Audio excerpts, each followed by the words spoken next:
តែយើងសួស្ដីបងបងឯនេះមានតុករៀនមួយ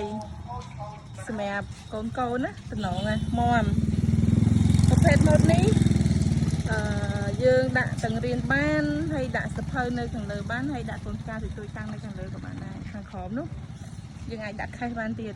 ខេសកុំព្យូទ័រហ្នឹងហើយសិនជាសម្រាប់អីអាចកងជើងនៅលើនឹងបានហ្នឹងហើយចឹងទៅបងធ្វើការកំងតាក់ទងបាននេះខ្នាតទូចតែ1.2ម៉ែត្រទេ